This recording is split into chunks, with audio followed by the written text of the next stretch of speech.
بسم اللہ الرحمن الرحیم۔ السلام علیکم سامعین۔ کتاب لبیک، مصنف ممتاز مفتی، آواز مجید احمد جئی۔ یہ کتاب جئی آرٹ لائبریری کے تعاون سے آپ سماعت فرما رہے ہیں۔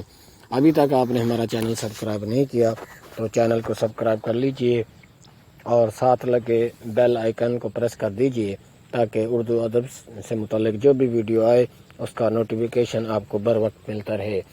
اسی طرح ہمارے چینل میں پلے لسٹ کا وزٹ کیجئے، وہاں آپ کو مختلف کتابیں مکمل سماعت کرنے کے لیے ملیں گی۔ مطاف، وہ دیکھو نظم و ضبط کا متوالا چلایا۔ اس نے خانہ کعبہ کی طرف اشارہ کیا۔ طواف میں ہڑبولنگ مچا رکھا ہے، لا حول ولا قوت۔ سنگ اسود کے قریب زائرین دھکم پیل کر رہے تھے۔ سنگ اسود کو بوسہ دینے کی خواہش ان پر بھوت بن کر سوار تھی۔ ہر کوئی دوسرے کو پیچھے کی طرف دھکیل رہا تھا، اپنا راستہ بنانے کے لیے یوں کندھے مار رہا تھا جیسے فٹ بال گراؤنڈ ہو۔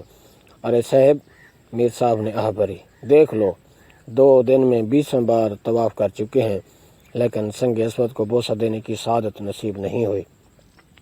وہاں تو فٹ بالر ہی پہنچ سکتا ہے میر صاحب نظم و نسق ہنسے۔ اپنے میں تو اتنی جان نہیں، میر صاحب نے آہ بھری۔ کوئی نظم و نسق ہو، باری باری زائرین آگے بڑھیں تو بات بنے۔ کیوں جناب؟ نظم و ضبط کے دیوانے نے میرا شانہ جھنجھوڑا۔ جی، میں نے جان چھڑانے کے لیے دانت نکال دیے۔ دراصل دقت یہ ہے کہ سنگ اسود قد آدم جتنا اونچا نہیں ہے، بوسہ دینے کے لیے جھکنا پڑتا ہے۔ میر صاحب بولے، صرف یہی نہیں، صدیوں کی بوسہ بازی سے سنگ اسود گھس گھس کر پیالہ بن گیا ہے۔ پہلے سر جھکاؤ، پھر اس پیالے میں ہونٹ ڈالو جب تک پیچھے سے بھیڑ کا ریلا آ جاتا ہے۔ میر صاحب بولے، ہاں، اور سر وہیں چپکا رہتا ہے اور دھاڑ آگے چل پڑتا ہے۔ جناب نظم و نسق صاحب نے کہا لگایا، میر صاحب سنگ اسود کو بوسہ دینے کا خیال چھوڑیے، بس اشارے پر ہی گزارا کر لیجئے۔ ارے نہیں صاحب، میر صاحب بولے، اتنی دور سے آئے تو کیا یہ سعادت حاصل کیے بغیر ہی لوٹ جائیں گے؟ نہ صاحب، بنیادی غلطی پلاننگ کی ہے۔ سنگ اسود کو قد آدم جتنا اونچا لگانا چاہیے تھا اور وہ اتنا ابھرا ہوتا کہ صدیوں کی بوسہ بازی کے بعد زیادہ سے زیادہ ہموار ہو جاتا۔ نظم و نسق صاحب نے کہا۔ ان کے ساتھ بیٹھے ہوئے عابد نے کپ کپی لی اور نظم و نسق کے دیوانے پر ایک خون آلودہ نگاہ ڈالی۔ اس کی نگاہ دیکھ کر میں کانپ گیا۔ اس وقت ہم حرم شریف میں برصغیر کے زائرین کے گروہ کے درمیان میں بیٹھے ہوئے تھے۔ یہ ہم کہاں آ بیٹھے ہیں آج؟ میں نے قدرت سے کہا۔ قدرت نے توجہ کیے بغیر کان میری طرف موڑ دیا۔ یہ لوگ تو جز کو کل پر مسلط کیے بیٹھے ہیں، چلیے کہیں اور چل کر بیٹھے، میں نے قدرت سے کہا۔ قدرت نے ذرا ٹھہرو کا اشارہ کیا اور اپنے پراسرار مصروفیت جاری رکھی۔ کچھ دیر کے لیے ہم خاموش بیٹھے رہے۔ پتہ نہیں یہ نظم و ضبط کا دیوانہ کون ہے، میں نے اپنے آپ سے کہا۔ دل چھوٹا، ان کا نام سرفراز ہے، یہ پاکستان کے اعلیٰ افسر ہیں، قدرت نے کہا۔ پلاننگ میں شکم کی تحقیق کرنے آیا ہے یہ یہاں، میں نے طنزاً کہا۔ قدرت نے میری طنز کو نظر انداز کر دیا۔ سرفراز پلاننگ کے ماہر ہیں، وہ بولے، بڑے اچھے آدمی ہیں۔ بڑا اچھا آدمی ہے۔ قدرت کی زیر لبی حرم میں چاروں طرف گونجی۔ کوئی تمسخر اڑا رہا تھا، مذاق کر رہا تھا۔ قدرت اللہ صاحب کا مردم شناسی کا معیار میرے لیے ناقابل فہم ہے۔ فلاں شخص بڑا منہ پھٹ ہے، نک چڑھا ہے، خود پسند ہے، مگر بڑا اچھا آدمی ہے۔ فلاں شخص بڑا نکتہ چین ہے، عیب گنوانے میں مزہ لیتا ہے، پر ہے بہت اچھا آدمی۔ خاک اچھا آدمی ہے، میں نے کہا۔ یہ تو عقل و خود کی تلوار چلایا جا رہا ہے، اور پھر یہاں حرم شریف میں۔ دل چھوٹا نہ کیجیے، قدرت زیر لب بولے۔ دفتن بات جگنو بن کر میرے ذہن میں چمکی۔ تو قدرت مردم شناسی سے پہلو تئی اس لیے کر رہے ہیں کہ دل چھوٹا نہ ہو۔ کتنا خود غرض ہے یہ شخص، جو علم، ادراک، جذبہ، راستی، سب کچھ اپنے قلب کی صفائی کے تحفظ کے لیے قربان کرنے سے گریز نہیں کرتا۔ یہاں جو چاہو کرو، قدرت نے کہا، صرف دل چھوٹا نہ کرو۔ کیا پتہ یہ شخص جو آپ کے دائیں ہاتھ بیٹھا نظم و نسق اور پلاننگ کی طرف ہماری توجہ مبذول کرا رہا ہے، سی آئی ڈی کا آدمی ہو، سی آئی ڈی کا آدمی یہاں حرم میں۔ رکاوٹیں، شاید یہ اس بات پر مامور ہو کہ جانچے کون دل چھوٹا کرتا ہے۔ یہاں بھی سی آئی ڈی ہوتی ہے کیا؟ لیکن کس کے لیے؟ رکاوٹیں سی آئی ڈی ہی ہوتی ہیں۔ یہاں کئی صورتوں میں رکاوٹیں سامنے آتی ہیں۔ کیوں آتی ہیں سامنے؟ یہ کیا مداری پن ہے؟ خود ہی جذبہ پیدا کرتا ہے، خود ہی بلاتا ہے، خود ہی رکاوٹیں کھڑی کرتا ہے۔ ہاں، قدرت مسکرائے۔ وہ مسکراہٹ اس قدر رندانہ تھی جیسے کوئی شرابی لڑکھڑا کر بات کر رہا ہو۔ رکاوٹیں ضرور ہوتی ہیں، ضروری۔ رکاوٹ نہ ہو تو حرکت ممکن نہ ہو، کشش شکل نہ ہو تو پودے نہ اگ سکیں۔ رکاوٹ اس بات کی دلیل ہے کہ ہماری حرکت مثبت ہے۔ رکاوٹ یہ ثابت کرتی ہے کہ ہمیں اہمیت دی جا رہی ہے۔ وہ دیکھو، وہ۔ قدرت نے ایک اونگتے ہوئے زائر کی طرف اشارہ کیا۔ وہ زائر عبادت کرتے کرتے سو گیا ہے۔ تخریبی طاقت مخل ہو تو بات ٹوٹ جاتی ہے۔ میں نے ان کی بات کاٹ کر کہا، ٹوٹتی نہیں بلکہ بات چل نکلنے کی خبر لاتی ہے۔ عبادت میں نیند آ جائے تو سمجھ عبادت کاٹ رہی ہے۔ علی حیدر، ایک پہلوان نما پنجابی نے ہمارے قریب آ کر دونوں بازو اٹھا کر نعرہ لگایا، باجی سنگ اسود کو چوم کر آئے ہیں۔ وہ بولا، سنگ اسود کو چومے بغیر بھلا آ سکتے تھے ہم؟ لیکن وہاں تو بڑی بھیڑ ہے۔ میر صاحب بولے، ہم کیا پرواہ کرتے بھیڑ کی؟ پہلوان نما بولا، پرواہ تو راستہ روک کے بیٹھے ہیں، سرفراز نے کہا۔ وہ تو راستہ روک کے بیٹھے ہیں، سرفراز نے کہا۔ راستہ روکنے والے کی ایسی کی تیسی، اس کے فلاں کی فلاں کا فلاں۔ پہلوان نے بڑے خشوع اور خشوع سے منہ پھاڑ کر سلوات سنائی، پھر بولا، ساری عمر کثرت کی ہے پاجی، کوئی مخول ہے؟ ایک کو اٹھا کر ادھر پھینکا، ایک کو مونٹھا مار کر ادھر کیا، 5-10 کو پیچھے گھسیٹا، ایک کی گردن دبائی، ایک کو ایڑی ماری، بس راستہ صاف ہو گیا۔ پھر جی بھر کر سنگ اسود کو چوما، کسی کی مجال نہیں ہوئی کہ ہم کو ادھر سے ہٹائے۔ علی حیدر، اس نے پھر نعرہ لگایا۔ وہ خوشی سے پھولے نہیں سما رہا تھا، جیسے سنگ اسود کو بوسہ دے کر نہیں بلکہ اللہ میاں کی گود میں بیٹھ کر آیا ہو۔ پر اسرار بندے۔ قدرت اللہ اٹھ بیٹھے۔ چلیے، انہوں نے کہا، حتیم میں 2 نفل ادا کرے، آئیے۔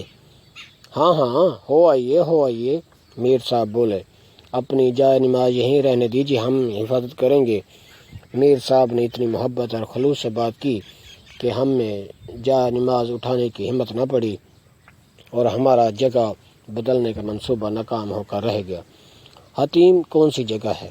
میں نے قدرت سے پوچھا۔ متاح میں مزاب رحمت کے نیچے حتیم ایک انکلوسر ہے، ایک 4 دیواری ہے۔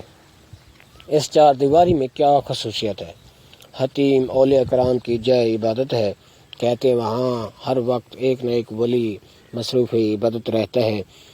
اگر اکیلا شخص ہو تو جان لو کہ وہ بزرگ ہے، ولی اللہ ہے کم از کم، اور اگر ایک سے زیادہ ہوں تو پتہ نہیں ان میں کتنے ولی ہوں۔ اولیاء کرام حتیم میں عبادت کرنا بڑا اعزاز سمجھتے ہیں، وہ ایک پاکیزہ مقام ہے، عبادت کے لیے عرفہ و اعلیٰ جگہ ہے۔ اچھا، یہ ولی لوگ کون ہوتے ہیں؟ میں نے پوچھا۔ ولایت ایک مرتبہ ہے، جس طرح فوج میں کپتان ہوتا ہے۔ اللہ کی فوج میں کپتان ہی ہوتے ہیں کیا؟ کیوں؟ میں نے جب بھی سنا ولی کا نام ہی سنا ہے۔ نہیں، کئی ایک مراتب ہوتے ہیں، ولی، ابدال، اوتار، اخیار، غوث، قطب، پتہ نہیں اور کتنے مراتب ہوں گے۔ قدرت نے جواب دیا، ان کا آپ کو کیسے پتہ لگا بھلا؟ داتا صاحب نے جو بات کھول دی ہے۔ قدرت بولے، آپ نے کشف المجوب نہیں پڑھی کیا؟ پڑھی ہے، پھر 1 بار نہیں 6 بار پڑھی ہے، پھر کچھ پلے نہیں پڑا۔ قدرت اللہ ہنس پڑے، جو جانتے ہیں وہ بتاتے نہیں، جو لکھتے ہیں وہ بیان نہیں کرتے، پہیلیاں بجواتے ہیں، جو بیان کرتے ہیں وہ اس بات کا خاص خیال رکھتے ہیں کہ کہیں بات مجھ ایسے بے سمے کے پلے نہ پڑ جائے۔ بڑا نیفسٹیشن چلتا ہے وہاں، مونوفولی بنا رکھی ہے اللہ کے بندوں نے، یہ تیرے پر اسرار بندے۔ قدرت نے ہنس کر کہا، ان کا بھید کسی نے نہیں پایا۔ یہ اخیار و تیار کیا چیز ہے؟ پہلی بار سنا ہے آج۔ معلوم ہوتا ہے یہ سیکریٹریٹ سے متعلق ہے، فیلڈ سے نہیں۔ تو کیا ان کا سیکریٹریٹ بھی ہے؟ ہے، کیا وہ پاکستان سیکریٹریٹ کی طرح چلتا ہے؟ قرائن سے تو ایسا ہی لگتا ہے۔ میں نے کہا، میری حج کی فائل 6 سال پڑی رہی، کسی نے دستخط نہ کیے۔ پہلے اس بات پر حیرت کی کہ کوئی دستخط نہیں کرتا، اب اس بات پر حیرت ہے کہ دستخط ہو گئے۔ وہ کیوں؟ سراسر فیوریٹزم ہوا ہے۔ کیا مطلب؟ میری طرف دیکھیے، کہاں میں کہاں یہ مقام، اللہ اللہ، حتیم لیجئے۔ قدرت نے کہا، حتیم آ گیا۔ انہوں نے ایک 4 دیواری کی طرف اشارہ کیا۔ مطاف میں گویا وہ 1.5 اینٹ کی مسجد تھی، چھوٹی سی 4 دیواری جس کے اوپر کوئی چھت نہ تھی۔ اندر 50-60 آدمی کے لیے نماز پڑھنے کے لیے جگہ بنی ہوئی تھی۔ 2-3 صفیں بچھی ہوئی تھیں جن پر 4 آدمی کھڑے نفل پڑھ رہے تھے۔ قدرت اندر داخل ہو گئے، میں بھی ان کے پیچھے پیچھے اندر چلا گیا۔ قدرت پچھلی صف پر کھڑے ہو گئے اور نفل پڑھنے لگے۔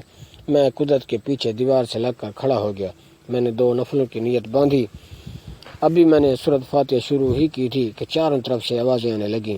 ایک شور سا بلند ہو گیا، ایک عجیب سی بھن بھناٹ کے پس منظر میں آوازیں سنائی دیں۔ کوئی چیخ رہا تھا، کوئی چلا رہا تھا، کوئی گھور رہا تھا، کوئی ڈانٹ رہا تھا۔ پہلے وہ آپس میں چائے مگویاں کرتے رہے۔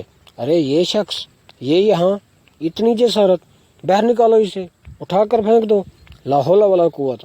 پھر وہ سب گویا براہ راست مجھ سے مخاطب تھے۔ چل دوڑ یہاں سے، چل نکل، یہ تو کہاں آ گھسا ہے، شرم نہیں آتی تجھے؟ ذلیل، پلید، کیڑا، تفن سے بھرپور، تو ساری فضا کو مدفن کر رہا ہے۔ بدبو، دفتن مجھ سے گندگی کے بھبکے اٹھنے لگے۔ میں نے محسوس کیا جیسے وہ بھبکے میرے جسم کے بند بند سے اٹھ رہے تھے، جیسے میں بنفس نفیس گندگی کا ایک تودا تھا۔ چل اٹھ، نکل یہاں سے، دور ہو جا، وہ سب چلانے لگے۔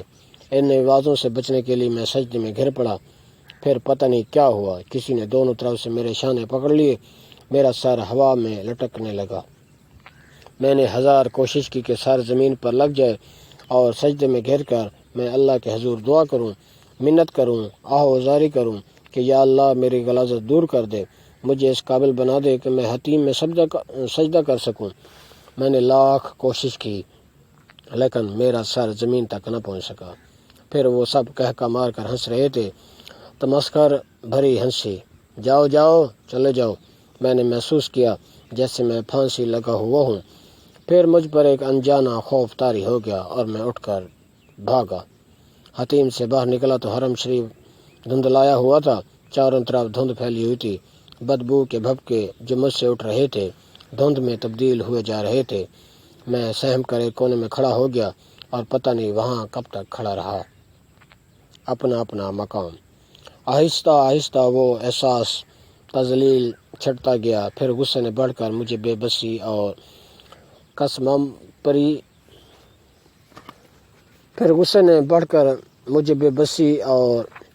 قسمم پریسی کی کیفیت سے گھسیٹ کر باہر نکال لیا۔ میں کونے سے باہر نکل آیا، غصے سے میرے کانوں کی لوئیں سرخ ہو رہی تھیں۔ یہ کیا مذاق ہے؟ گھر بلا کر بے عزتی کرتے ہو؟ پہلے خواب دکھا کر میرے دل میں آرزو کا دیا جلایا، پھر مستوں کی زبان سے مجھے مرثیہ سنایا، پھر اسباب پیدا کیے، اور اب جب میں حاضر ہو گیا ہوں تو احساس گندگی دلا کر میری تذلیل کی جا رہی ہے۔ میں نے کب دعویٰ کیا تھا کہ میں پاک ہوں؟ میں نے کب دعویٰ کیا تھا کہ میں تیرے گھر میں قدم رکھنے کے لائق ہوں؟ پھر بھی میں تیرا بندہ ہوں، تیری تخلیق ہوں۔ غصے میں نے نگاہ اٹھا کر کوٹھے کی طرف دیکھا۔ مندر پر کوئی کہکا مار کر ہنسا۔ تجھے کس نے کہا تھا کہ خواص کی مسجد میں جا؟ تجھے کس نے کہا تھا کہ وہاں نفل پڑھ؟ تجھے کس نے کہا تھا کہ ان میں جا کر کھڑا ہو جن میں سے تو نہیں؟ مندر پر کوئی تالی بجا بجا کر ہنسا جا رہا تھا۔ بے وقوف، اپنے مقام کا بھی پتہ نہیں؟ ہر کسی کو اپنا اپنا مقام ہوتا ہے، ہر کسی کا اپنا اپنا مقام ہوتا ہے۔ ادھر آ، ادھر، میرے کوٹھے کے ارد گرد پھر لے، یہی تیرا مقام ہے، یہی تیری غویت ہے، یہی تیرا منتہا ہے۔ میں دیوانہ وار کوٹھے کی طرف بھاگا۔ انوکھی کرم نوازی۔ جب میں طواف کر کے واپس آیا تو قدرت میرا انتظار کر رہے تھے۔ کیا سنگ اسود کو بوسہ دینے کے لیے گئے تھے؟ انہوں نے پوچھا۔ نہیں تو، میں نے جواب دیا، میں نے کبھی سنگ اسود کو بوسہ دینے کی کوشش نہیں کی۔ کوشش بھی نہیں کی؟ انہوں نے پوچھا۔ نہیں، کیوں؟ مجھے کبھی اس کا خیال ہی نہیں آیا۔ طواف کرتے ہوئے مجھے سب کچھ بھول جاتا ہے، سب کچھ، سنگ اسود، رمل، شوت، استلام، مطلزم، مقام محمود، سب کچھ۔ قدرت خاموش ہو گئے۔